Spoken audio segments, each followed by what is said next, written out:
KVR news 9 బులెటిన్ల ముందుగా headlines చూద్దాం. Zero poverty సాధించగలిగితే నా జన్మ సార్థకం సీఎం చంద్రబాబు.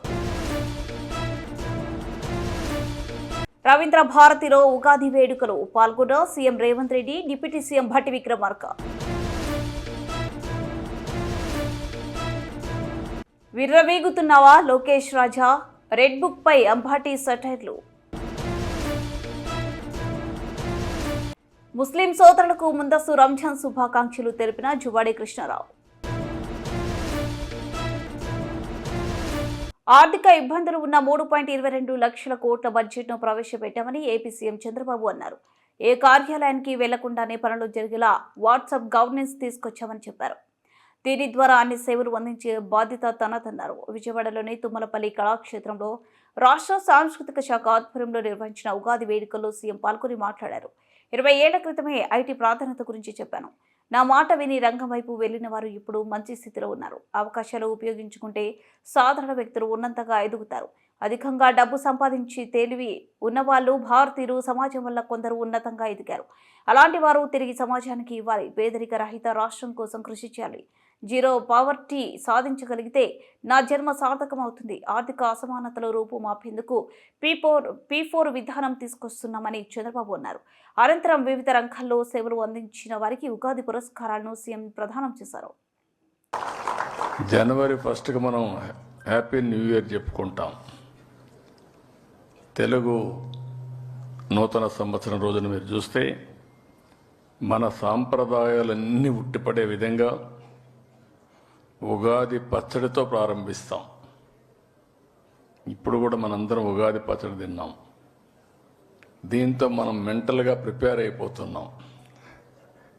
కష్టాలుంటాయి, సుఖాలుంటాయి, అదృష్టాలు కలిసి వస్తాయి, సమ్టైమ్స్ దురదృష్టం కూడా వెంటాడుతుంది. అన్నింటినీ తట్టుకుని నిలబడడం చాలా అవసరమని మనకు మన పెద్దల నుంచి వచ్చినటువంటి వారసత్వ సంపద ఇది. అది వచ్చినప్పుడు చాలామంది కూడా దాన్ని ధైర్యంగా ఎదుర్కొనే శక్తి వస్తుంది. వేరే వాళ్లకు లేనటువంటి ఒక సంపన్నమైన వారసత్వం ఇదని చెప్పి కూడా నేను మీకు తెలియజేస్తున్నా. ఈ సందర్భంగా మన రాష్ట్రంలో, మన దేశంలో, విదేశాల్లో ఉండే తెలుగు వారందరికీ మీ అందరి తరపున ఉగాది శుభాకాంక్షలు తెలియజేస్తున్నా. ఈ ఉగాది ప్రతి ఒక్కరి జీవితాల్లో ఒక నూతనమైనటువంటి ఉత్సాహాన్ని కాకుండా ఒక మంచి భవిష్యత్తును ఇవ్వాల్సిందిగా భగవంతుని ప్రార్థిస్తున్నా. ఇప్పుడే నాగపణేశ్వరమ్మ గారు చాలా విషయాలు చెప్పారు కాబట్టి నేను యుగాలు దొరికిపోవడం లేదు. ఎందుకంటే అది కాంపిటెంట్ వారే. నేను ఆయన కోసం ఇప్పుడు కాదు, నేను ఎప్పుడు కూడా ఒకటి ఆలోచిస్తూ ఉంటాను. నాగరిక ప్రపంచంలో, పోటీ ప్రపంచంలో నూతనమైన ఆవిష్కరణలు జరుగుతూనే ఉండాలి. అదే వారు ఇప్పుడు చెప్పారు. నేను హైటెక్ సిటీ కట్టాను. హైటెక్ సిటీ పక్కన మీరు చూస్తే ఏదైతే ఒక మంచి గ్రామీణ వాతావరణం ఉట్టిపడే విధంగా పక్కనే పేరు కూడా దానికి పెట్టాను. వీరికి ఇచ్చింది అవధాని కేంద్రం. ఇంకొక పక్కన ఆయన పక్కనే అన్నమయ్య కళాక్షేత్రం కోసం అక్కడిచ్చాం. పక్కనే మన కళావేదిక ఒకటి కట్టాం, శిల్పకళా వేదిక కట్టాం. కళలు భాషల్ని ప్రోత్సహించడానికి. అంటే ఒక హైటెక్కు ప్రాధాన్యత ఇస్తే ప్రపంచం మొత్తం గర్వంగా చెప్పగలుగుతున్నా.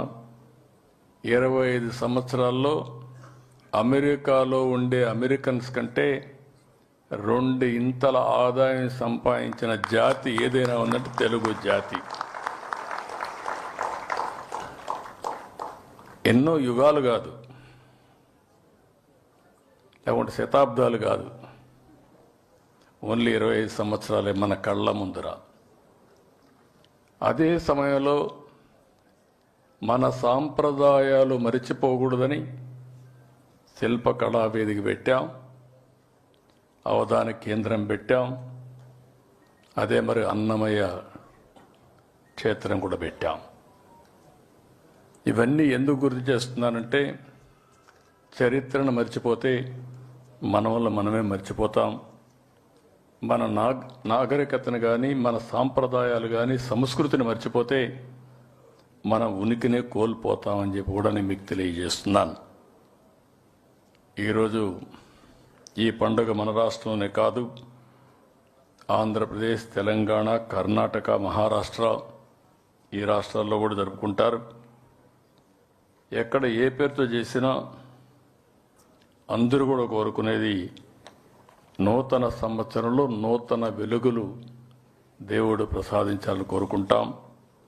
ఇప్పుడే పంచాంగం అయితే చాలా బాగా చెప్పారు. సంతోషం. వర్షాలు పడితే సగం సమస్యలు పరిష్కారం అయిపోతాయి. ఎవరి పని వాళ్ళు చేసుకునే పరిస్థితిలో ఉంటారు. అదే సమయంలో వారు చెప్పినప్పుడు చిన్న చిన్న సమస్యలు ఉంటాయని కూడా చెప్పారు. ఎప్పుడైతే సమస్యలు ఉంటాయో ఆ సమస్యలను అధిగమించే ఆలోచనలు ఎప్పటికప్పుడు మనం చేసుకుంటూ ముందుకు పోవాల్సిన అవసరం ఉంది. అదే మరిగా ఈరోజు నాకు చిన్నప్పటి నుంచి జ్ఞాపకం, పంచాంగ శ్రవణం, రచ్చబండ మీద కూర్చొని ఇదే మారిగా ఊరంతా కూర్చొని ప్రతి ఒక్కరు అడిగడిగి చెప్పించుకునేవాళ్ళు. అదొక విశ్వాసం, ఒక నమ్మకం, ఒక దిక్చూచి. ఎందుకంటే ఈ సంవత్సరం వారు చెప్పిన దాంట్లో మీరు ఒకసారి ఆలోచిస్తే వివిధ రాసులకు సంబంధించిన బలాబలాలు చెప్పారు. అది విన్నప్పుడు మనం మెంటల్గా కూడా ప్రిపేర్ అయ్యి జాగ్రత్తగా ఉంటాం. అదేవిధంగా కొంతమంది చాలా బాగుందని కూడా చెప్పారు. బాగుందనే వాళ్ళు ఇంకా ఉత్సాహంతో ముందుకు పోయే పరిస్థితి వస్తుంది. ఇది ఒక మంచి సాంప్రదాయం అని చెప్పి కూడా నేను మీకు తెలియజేస్తున్నా. రైతుల గురించి ఇప్పుడు మీరు చూశారు పంచాంగాలు. టీటీడీ పంచాంగం వచ్చింది, పక్కనే రైతు పంచాంగం వచ్చింది, పక్కనే హార్టికల్చర్ పంచాంగం వచ్చింది. ఇవి చూసినప్పుడు రాబోయే రోజుల్లో వివిధ రకాలైనటువంటి మనం చేసే పనులు కూడా మన నాగరికతను అనుసంధానం చేసుకుంటూ సంస్కృతి సాంప్రదాయాల్ని. తెలంగాణ రాష్ట్ర ప్రభుత్వం తరపున హైదరాబాద్లోని రవీంద్ర భారతిలో ఉగాది వేడుకలను నిర్వహించారు. సీఎం రేవంత్ రెడ్డి జ్యోతిని వెలిగించి కార్యక్రమాన్ని ప్రారంభించారు. వేడుకల్లో డిప్యూటీ సీఎం భట్టి విక్రమార్క, మంత్రులు జూపల్లి కృష్ణారావు, కొండ సురేఖ, సిఎస్ శాంతికుమారి తదితరులు పాల్గొన్నారు. అనంతరం అర్చకులు భద్రాచలం రాముల వారి కళ్యాణానికి రావాలని ఆహ్వానిస్తూ కళ్యాణ పత్రికను సీఎంకు అందజేశారు. పండితులు బాచంపల్లి సంతోష్ కుమార్ శాస్త్రి పంచాంగం శ్రావణ చేశారు. రియల్ ఎస్టేట్ రంగం తెలంగాణలో ఈ ఏడాది పరుగులు పెడుతుంది. తెలంగాణ రాష్ట్రం మిథున రాశి పునర్వాసు నక్షత్రంలో ఆవిర్భవించింది. పాలకుల మధ్య పోటీతత్వం పెరుగుతుంది. ఉభయ తెలుగు రాష్ట్రాల ముఖ్యమంత్రులు పాలకులు పోటీపడి పరుగులు పెట్టి పాలిస్తారు. ముఖ్యమంత్రి రేవంత్ రెడ్డి ఏడాది ప్రజలు ఇచ్చే విధంగా పాలన చేస్తారు. తెలంగాణలో వర్గాలకు ఇబ్బంది లేదు, పంటలు అద్భుతంగా పండుతాయని సంతోష్ కుమార్ శాస్త్రి పంచాంగం వినిపించారు. శ్రీరస్తు శుభమస్తు అవిఘ్నమస్తు. శ్రీరామాయ నమః. శ్రీమతే రామానుజాయ నమః. శ్రీరామచంద్రశ్రిత పారిజాతః సమస్త కళ్యాణ గుణాభిరామః సీతాముఖాంభోరుహ చెంచరీకః నిరంతరం మంగళమాతనోతు.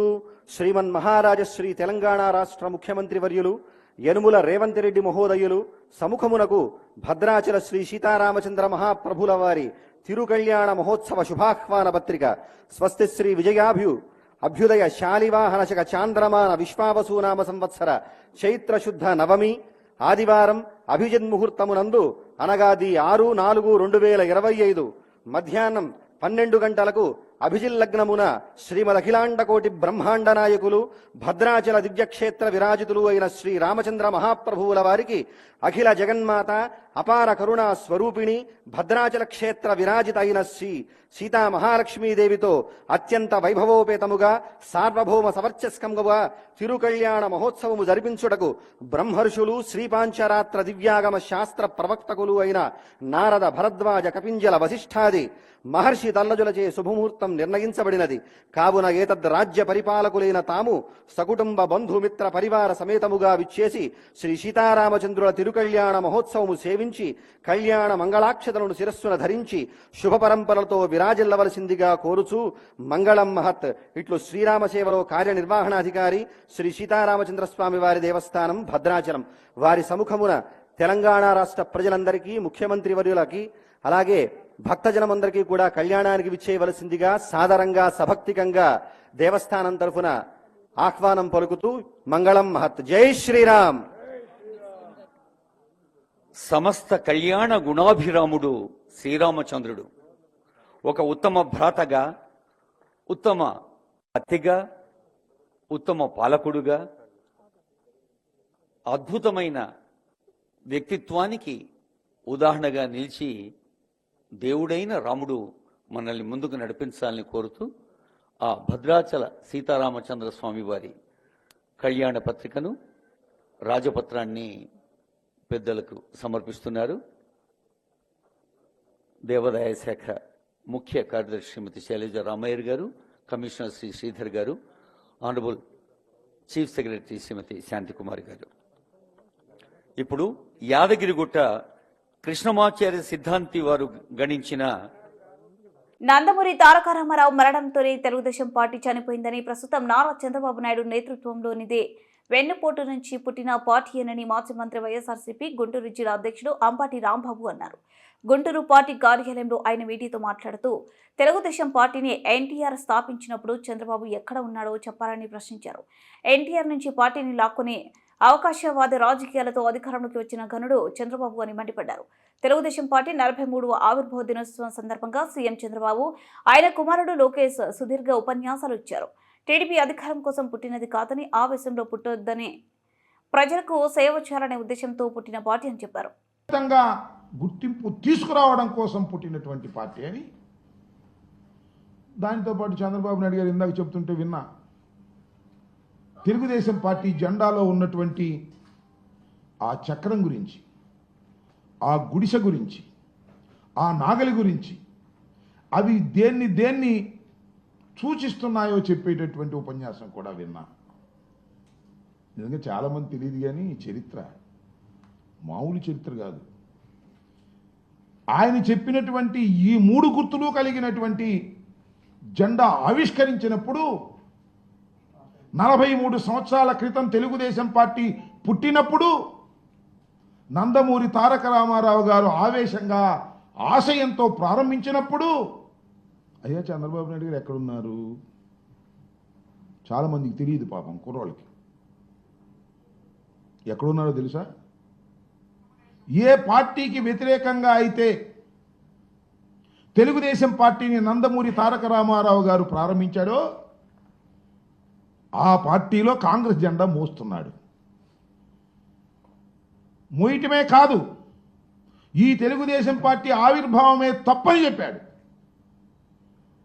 తెలుగుదేశం పార్టీ ఆవిర్భవించినా, తన మామ పార్టీ పెట్టినా, ఇందిరాగాంధీ గారు ఆదేశిస్తే మా మామ మీద కూడా పోటీ నిలబడతానని ప్రజల పాలు పలికాడు.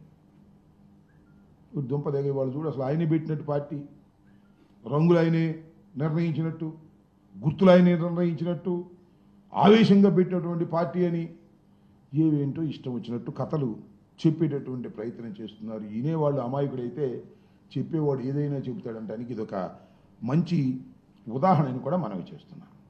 ఇవాళ మాట్లాడినటువంటి మాటలు చూస్తే, సరే 43వ ఆవిర్భావ దినోత్సవం, తెలుగుదేశం పార్టీ, అసలు తెలుగుదేశం పార్టీ ఎప్పుడూ చచ్చిపోయింది.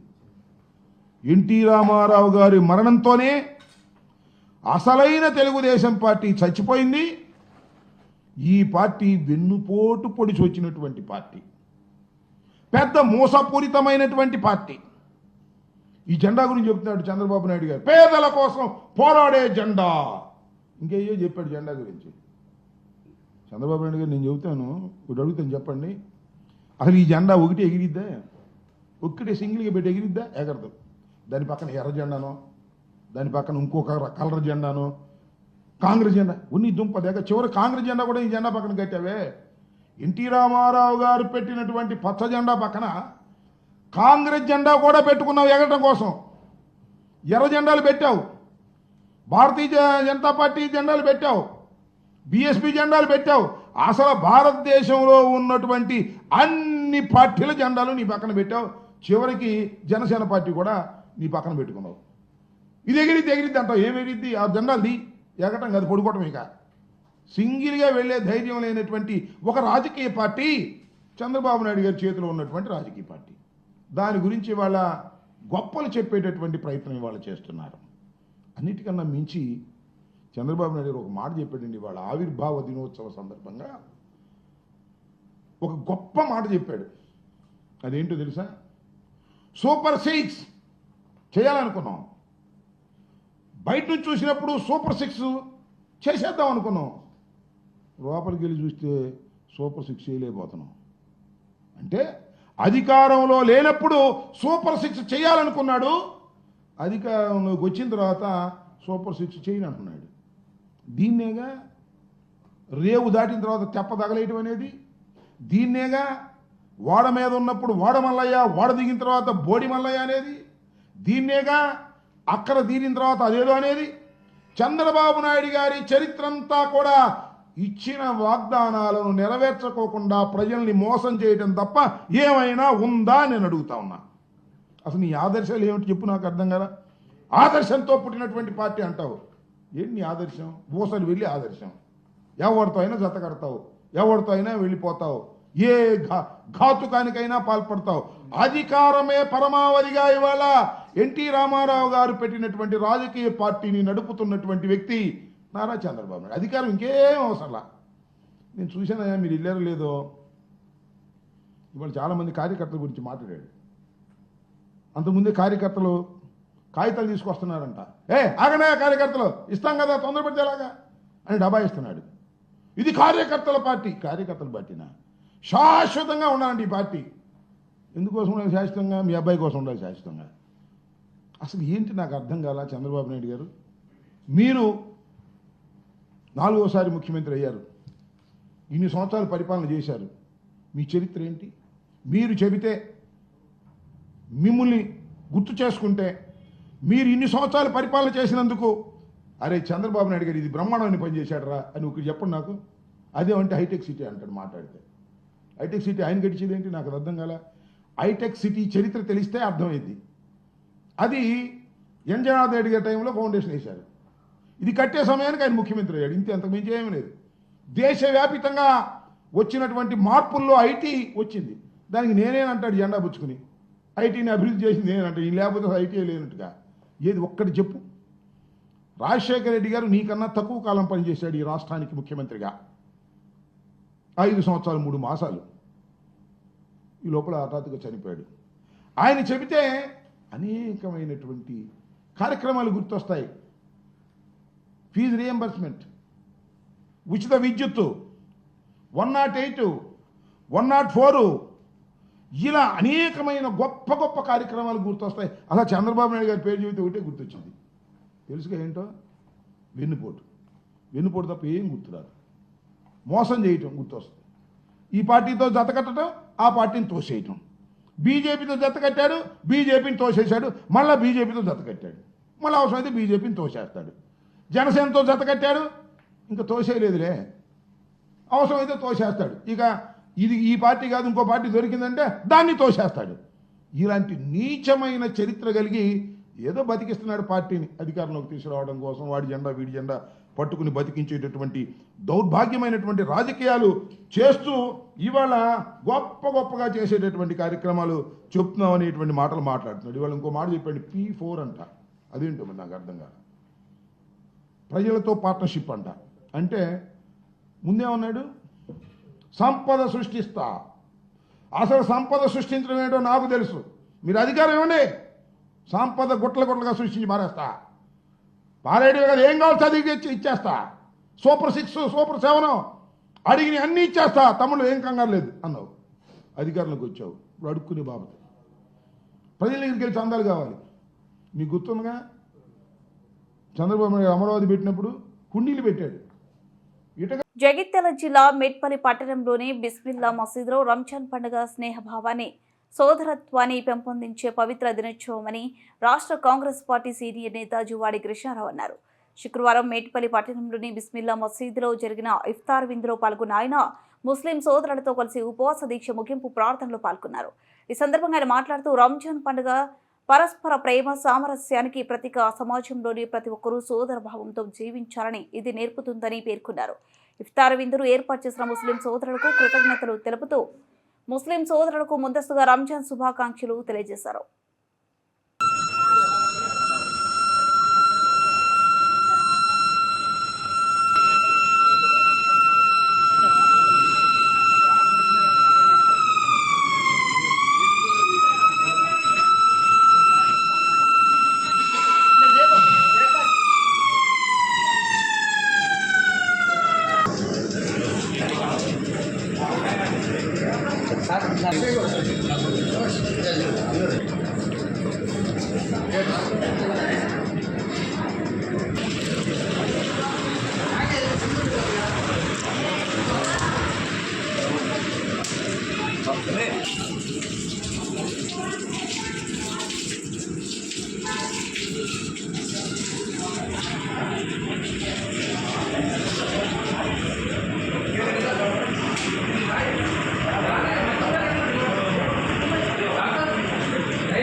మెట్పల్లి పట్టణంలోని మధ్యలో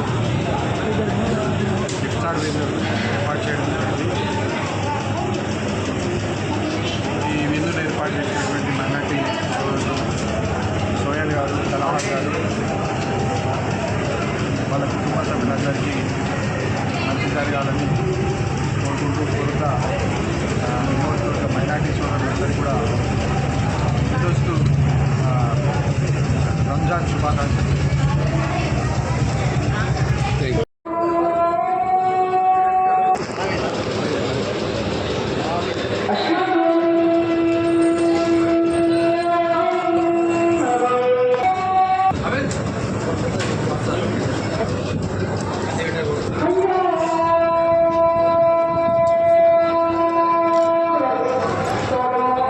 ముగించే ముందు హెడ్లైన్స్ మరోసారి. జీరో పావర్టీ సాధించగలిగితే నా జన్మ సార్థకం, సీఎం చంద్రబాబు. రవీంద్ర భారతిలో ఉగాది వేడుకలు పాల్గొన్న CM Revanth Reddy, deputy CM Bhatti Vikramarka. విర్రవీగుతున్నావా లోకేష్ రాజా, రెడ్ బుక్ పై అంబాటీ సెటైర్లు. ముస్లిం సోదరులకు ముందస్తు రంజాన్ శుభాకాంక్షలు తెలిపిన జువాడి కృష్ణారావు.